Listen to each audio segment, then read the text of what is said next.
No teams eliminated. Shocking. These teams wish they were already waiting for 2027. Dolphins, Browns, Cardinals, Jets. One of our interns told me I was disrespecting the Jets. I told him, no, I'm not. This is the topic I want to zero in on right now. Are the New York Jets being undervalued and dismissed heading into this season?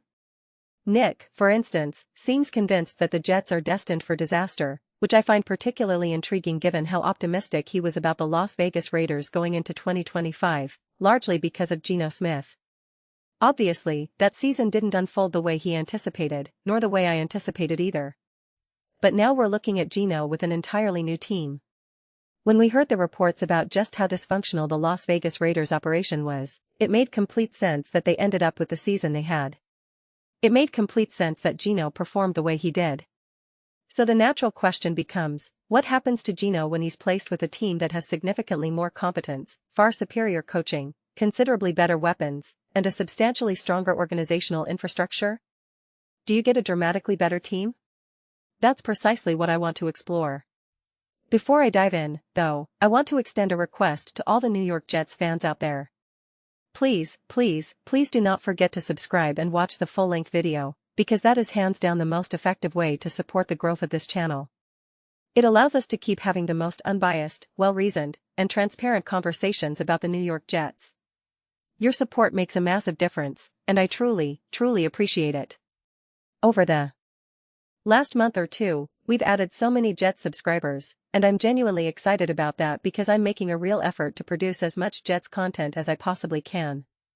Having you guys subscribe and watch the videos simultaneously puts me in an excellent position to keep creating that content. It also enables me to take clips like this, give them room to breathe, and foster a much larger discussion rather than just rushing through the Jets segment to get to the real teams everyone wants to talk about. So I'm excited to do that here. Now, I've floated this take before, and I stand by it.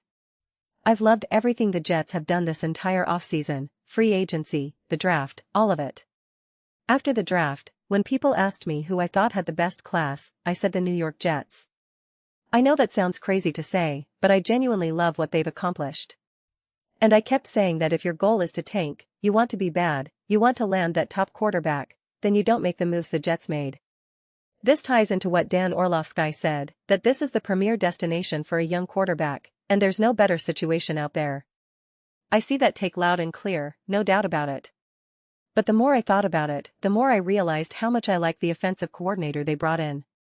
I also believe Geno Smith is a much better quarterback than what he showed in Las Vegas. It was confusing at first, but as the weeks and months unfolded and we heard about just how disastrous the Chip Kelly experiment was, it made sense that everything crumbled and Geno couldn't overcome it.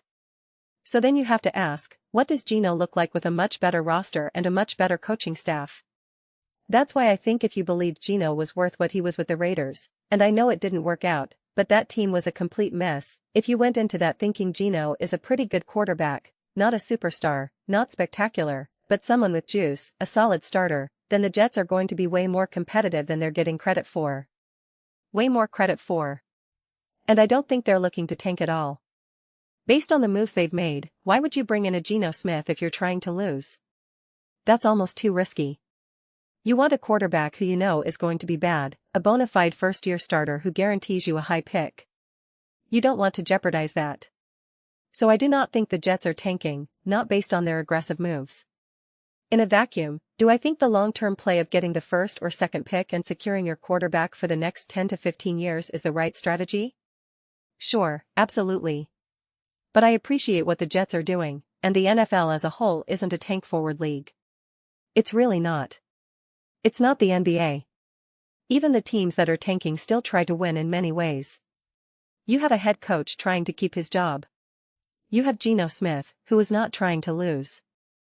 You have plenty of players on that roster who are trying to get paid, make the Hall of Fame, and be great.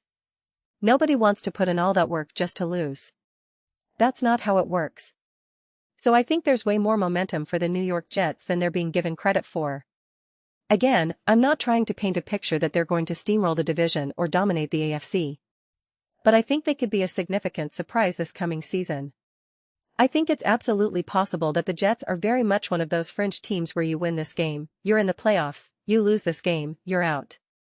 I think they could have a similar season to what we saw last year with teams like the Lions or the Cowboys, for different reasons, to be clear, where there were moments when we thought, hey, this team still has some juice.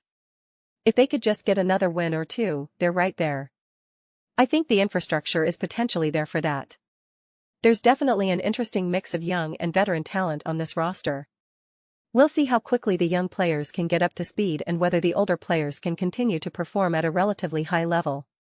We'll see if the defense can get up to speed the way you'd expect when you hire a great defensive coach.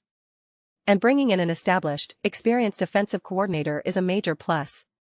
I think he was scapegoated in multiple places and may not be the best head coach out there, but from an offensive perspective, I think he's going to do a lot better than what Chip Kelly did with the Raiders.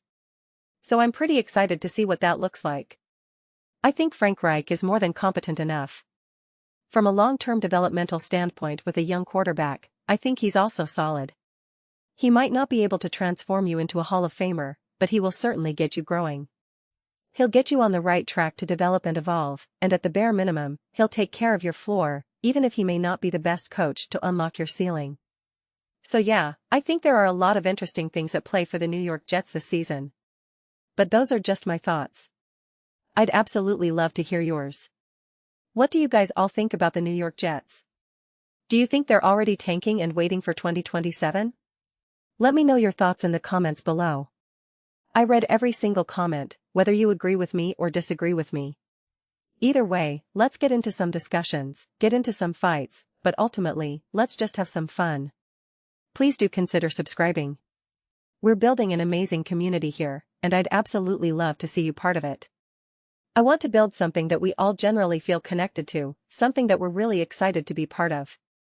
I think we're well on our way to doing it. Please don't forget to give this video a thumbs up, it really does help with visibility and the algorithm. Thank you so much. See you next time.